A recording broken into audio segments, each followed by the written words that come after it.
छत्तीसगढ़ में राजनीतिक बवंडर मचा है। पूर्व मुख्यमंत्री भूपेश बघेल के बेटे चैतन्य बघेल की गिरफ्तारी के बाद कांग्रेस खुलकर हमलावर हो गई है। बघेल का सीधा आरोप है कि बीजेपी जंगल काट रही है और जो विरोध करें उसे कुचल रही है। बघेल ने सवाल किया है कि पहले कवासी लखमा, फिर देवेंद्र यादव, अब मेरे बेटे को गिरफ्तार कर लिया। जो राजनीति में भी नहीं है, ये कैसी तानाशाही। उन्होंने सीधे आरोप लगाया है कि अडानी के लिए जंगलों को काटा जा रहा है और आवाज उठाने वालों पर ईडी के छापे पड़ रहे हैं। इधर प्रियंका गांधी ने पोस्ट किया है जिसमें लिखा है कि छत्तीसगढ़ के जंगल अडानी को समर्पित हो गए। पैसा, कानून और एनजीटी को रौंदा जा रहा है। भूपेश बघेल को विधानसभा में बोलने से रोकने के लिए उनके घर पर छापा और बेटे की गिरफ्तारी की गई। कांग्रेस इसे जनता की आवाज को कुचलने की साजिश करार दे रही है तो भाजपा इसे भ्रष्टाचार के खिलाफ नियमों के मुताबिक की गई कार्रवाई बता रही है।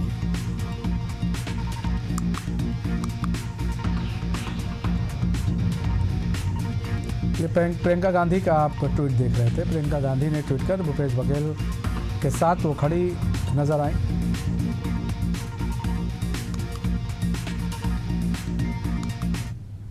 कल की घटना से आप सब विदित हैं। कल विधानसभा में त्योहार में अवैध रूप से हजारों पेड़ काटे गए।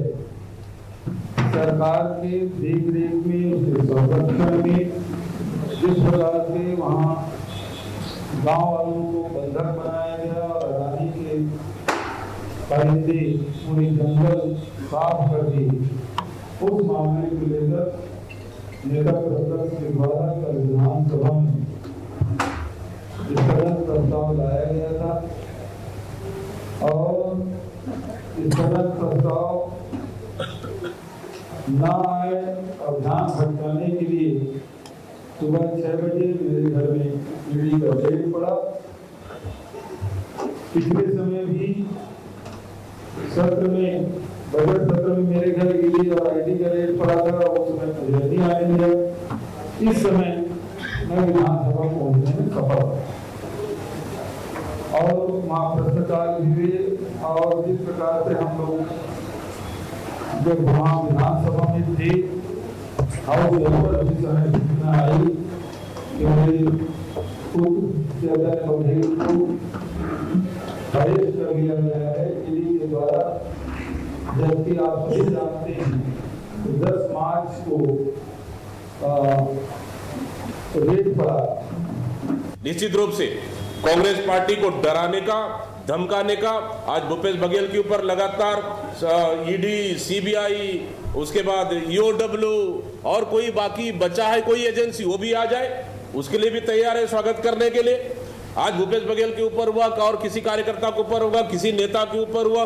एक नेता हमारे जेल में, देवेंद्र यादव जेल काट कर आए। मतलब इस तरह से आप सिर्फ कांग्रेस नेताओं को डरा के ये संदेश देना चाह रहे हो कि देखो भूपेश बघेल के ऊपर कार्रवाई कर सकते हैं तो बाकी तो छोड़ दो।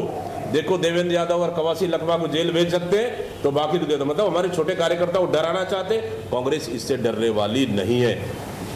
हमने स्पष्ट रूप से कहा, कांग्रेस के छोटे से कार्यकर्ता हो या बड़े नेता हो, उनके खिलाफ अगर षड्यंत्र पूर्वक इस सरकार अगर कार्रवाई करेगी तो निश्चित रूप से ये डबल इंजन सरकार के खिलाफ में कांग्रेस हर लड़ाई को तैयार है।